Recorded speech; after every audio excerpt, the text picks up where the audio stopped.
Welcome back, Chimera crew, to another Wild Card Wednesday. I told you all that me talking about my recent obsession alongside my wife with the game Palworld would be a rant for another day. Well, it is another day, so today that's what I'm going to talk about. If you enjoy my content, please be sure to like, comment, and subscribe. Be sure to leave your thoughts on Palworld in the comments, and also if you'd really like to be a super extra big help to the channel, please consider becoming a channel member, or possibly a Patreon patron, or heading on over to eBay or Mercari and purchasing one of my 100% customized and affordable miniatures. Also, if you could, please be sure to watch this video all the way through, watch all the ads. It really does help both with the algorithm and the monetization of my channel. And with all that being said, let's talk about Palworld. So Palworld is currently only in early access, so the game's not even finished yet, but it is a action-adventure survival and monster taming game created by Japanese developer Pocket Pair. And when it first hit the screens, I guess, because it was first available on Steam, though I am playing it on PlayStation 5, it was basically just called Pokemon with guns. But honestly, it is so much more than that. It is Pokemon, it is Minecraft, it is Fortnite. I've been told that's the closest approximation, though I have never played Fortnite. But it is, you are a person stranded on an island filled with these creatures known as pals. You have to construct things to survive. Pals can help you with this. You build a base, you build gear, you go around searching for pals to tame using pal spheres. They're not balls. That was something that, because they're having current legal battles with Game Freak and Nintendo over the similarities to Pokemon, which, yeah, I mean, those similarities are obvious, but Nintendo and Game Freak don't own the concept of raising monsters to do your bidding. They just think they do. But this game, originally touted as a knockoff of Pokemon, sold 8 million units in its first 6 days of early access and reached over 2 million concurrent players on Steam, making it the third highest played game of all time. And while I could not find the number, apparently they beat this, then reaching the second most concurrent players at any one time on Steam, losing out only to PUBG. So very impressive, and since then they have sold over 15 million units and have attracted a global audience of more than 25 million players, which is really cool. But again, the comparisons to Pokemon in this game are obvious, hence it being referred to as Pokemon with guns. So today I want to talk about the similarities, the differences, and why, in all honesty, Palworld is scratching that itch that Pokemon has not scratched in a long time. One of the first things about Palworld that you realize right from the start is that you have like this immense freedom of gameplay. Pokemon, yeah, they're trying to go into open world, but like the first 30-40 minutes of a Pokemon game just feels so methodical. Like, it's like, oh, hey, here, what's your name? This is what a Pokemon is. Go meet the professor. They're gonna give you a Pokemon. Let me teach you how to battle. Let me teach you how to catch a Pokemon. It's like I've been playing Pokemon since I was in 5th grade. I'm 36. I know how Pokemon works. Please let me skip this. Palworld essentially has no tutorial. There are people who will give you advice. There's NPCs you can talk to, but you just gotta figure it out, and that's amazing. You do have missions and quests that allow you, when you complete them, to upgrade your base, so you're compelled to build the new stuff, try out the new things, and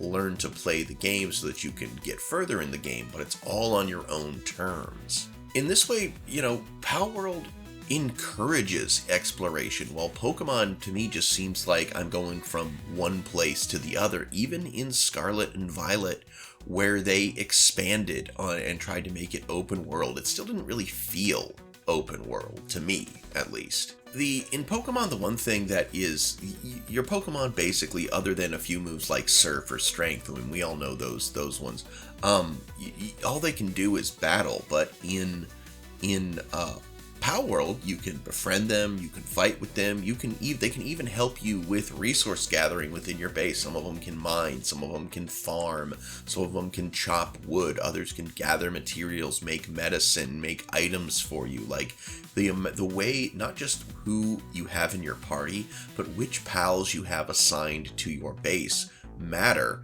in how much you can allocate resources, as well as just even each pal has a different amount of food that they consume. So I mean, there's a lot of strategy and choice in how you choose to approach this game alongside your pals. And this freedom gives you the ability to enjoy the game your way, which is really what open world games are all about, and not something I feel like we've found in Pokemon, something that Game Freak and Nintendo have slacked on over the past couple decades.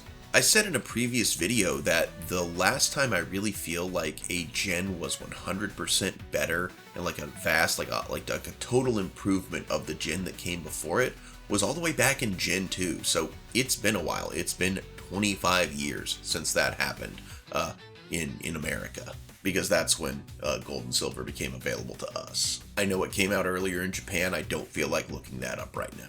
I mean, another thing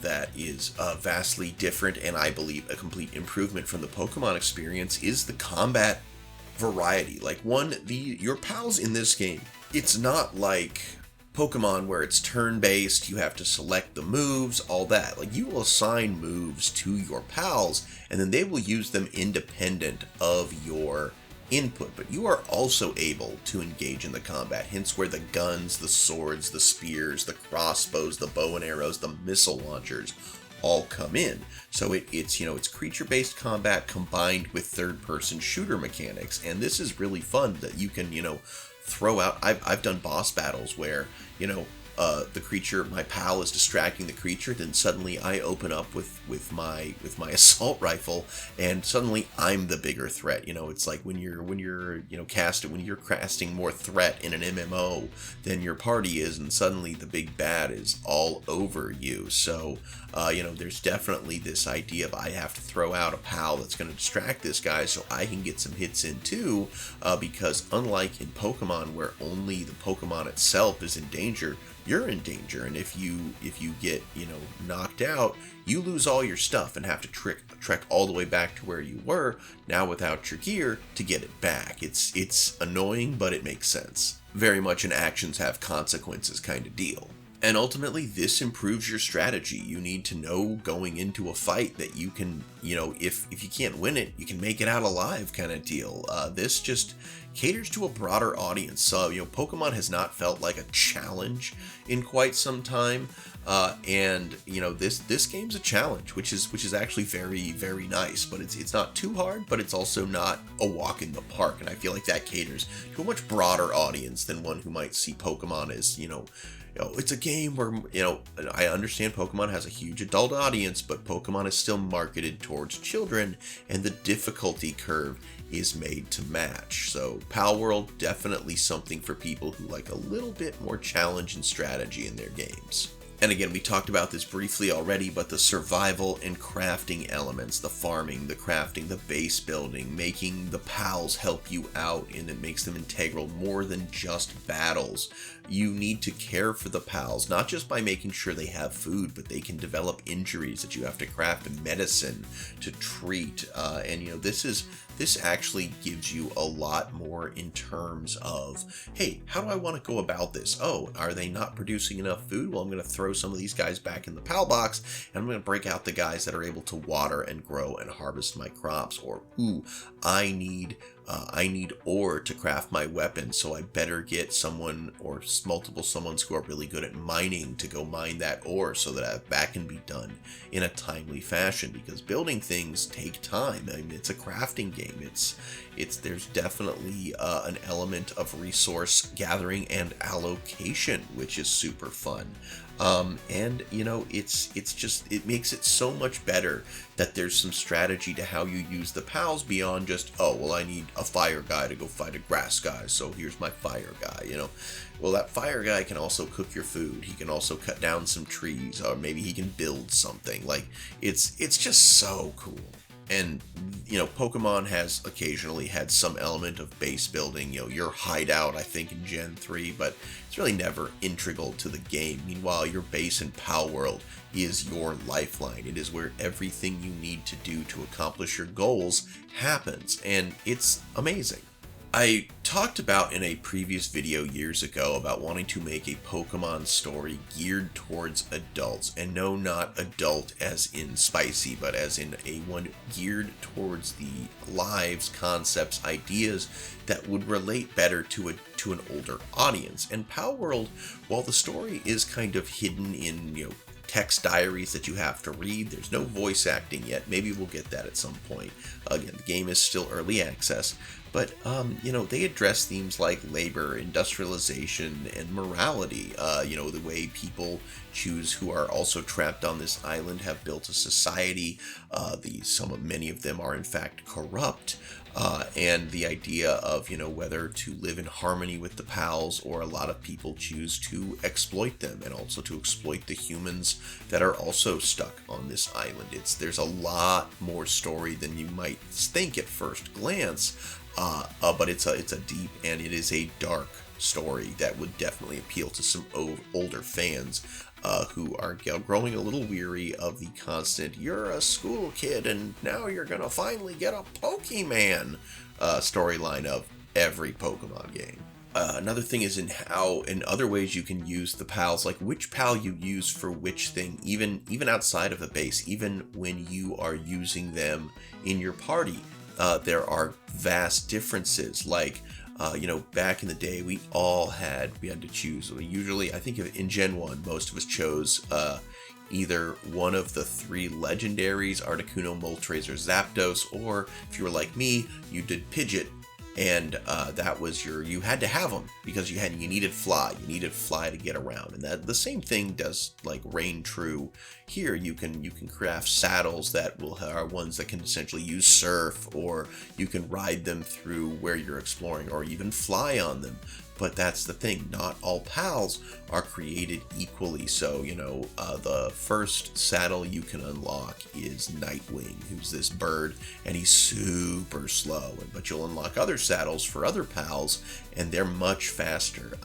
And that's so if you want a pal to ride through the water on, or fly on, or just ride over the grasslands with, the one you pick matters. And that kind of a usefulness in application and in utility is not something that ever really mattered much in Pokemon. You just needed someone who could fly, someone who could surf, someone who could move boulders. And the similar concepts are in this game, but which one you choose to be able to do that with does matter, and it does make the game either significantly easier or harder for you, which I think is absolutely brilliant. Again, choices mattering is something that we love in games, at least I do.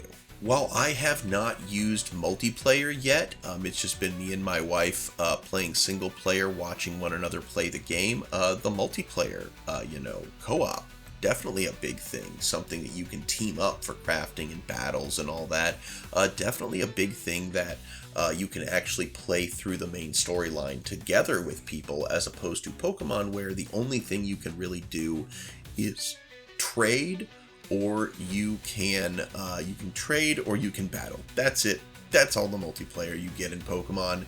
And so having it so that you can actually co-op is huge. And again, all this kind of culminates into a much higher level of difficulty than we see in Pokemon. There's definitely risk, reward, all that. Just definitely a more mature game that can be appreciated by a older an audience who wants a little bit more out of their game than sometimes the simplistic nature of the mainline Pokemon games that, don't get me wrong, I love Pokemon, alright? I'm not saying Pokemon isn't great, but I feel like they could be better. And ultimately, this is a fresh IP, but it has familiar charm. While it is inspired by Pokemon, Palworld has built an identity of its own with new gameplay systems and world building. The idea is that ultimately with Pokemon, while they have introduced new mechanics over the years and new areas, every Pokemon game just feels like it's Pokemon with a new gimmick tacked on and a new coat of paint, because you're in a different area with a couple new Pokemon, which again, in the past several iterations, some of them have been very underwhelming in case of design. But you know, Palworld, it's like it's like playing Pokemon for the first time, where every single creature is new. It's not like, oh, this is the millionth time I've seen Jigglypuff or Clefairy, or look, it's a Pikachu again. No, like, it's like, oh, what's that? Oh, it's a Grisbolt. Oh, what's that? Oh, it's a Lamball. Like, it's the same concept, but it's fresh, it's new, and it's capturing a vibe that I really haven't had since the second gen of Pokemon, and it's really nice to get that back. My wife has absolutely fallen in love with the like ice ferret dragon pal Chillet, and I have recently purchased her the like 150 centimeter or like 59 inch long plush for her to cuddle with, because she absolutely loves Chillet, and she wanted one really bad, and it was also only like $50 as opposed to the $400 for the life-size furret that Pokemon makes that she wants. So the choice was kind of obvious in that one. I could much more easily afford the Chillet. Personally, my two favorite pals are Tansy and Grisbolt. Tansy is essentially just Grookey, who is one of my top favorite Pokemon. He's kind of tied for first place with Raichu, but it's Grookey with an assault rifle, which is even better. And then there's Grisbolt, who is not just a comparable to, say, Electabuzz, one of my favorite first gens, but he's also kind of a mashup of Electabuzz and My Neighbor Totoro, and he can even get a minigun, which is super cool. If you've been hesitant to try Palworld because you're like, oh, it's just a stupid Pokemon knockoff, it probably sucks, I can tell you, after playing, according to my PS5, 88 hours of this game and watching my wife play for almost the same amount of time, no, it is not a stupid knockoff. Is it derivative? Sure. Just like a lot of things are derivative in this day and age. Hollywood has had no ideas for quite some time, but it is an improvement on what inspired it. It is great, and it's getting better. Again, we're still in early access. They just did a massive update. They're planning another one soon. I mean, this game isn't even done being made, and it's already fantastic. So, I highly recommend you picking this up, either on Steam, on PS5 if that's what you use. It's fantastic. I highly recommend it. And hopefully at some point you can let me know your experiences with Palworld here in the comments, and that's you know what we're gonna go with that. I think that's all I have to say about Palworld for right now. Thank you so much for joining me today. Again, please consider joining the channel or the Patreon. Please like, comment, subscribe. Please check out my minis, maybe even purchase one. Also check out my other channels. We have, Hooked on Monkey Phonics, Songs by Sean, Mr. Sean Reads Reddit, and Creepy Monkey Pasta for my satellite channels. Also, we are still trying to get enough questions for me to do that AMA video. The video where you can post your questions will be linked to this video. Again, I'm going to keep saying this until we get those questions. So go post your questions, and I can shut up and stop mentioning this video. But thank you so much for being with me today. Thank you for watching the video all the way through. Thank you for watching any of the ads that popped up. And just thank you for being fans of the channel. It really means a lot that we have over 1,100 subscribers to this little channel of mine that I started 3 years ago. And it's a dream come true that we've gotten this far. So anyway, guys, thank you so much. I'm Mr. Sean. This is Chimera Miniatures, and I sincerely hope that you alpha great day and an even beta tomorrow. Bye-bye.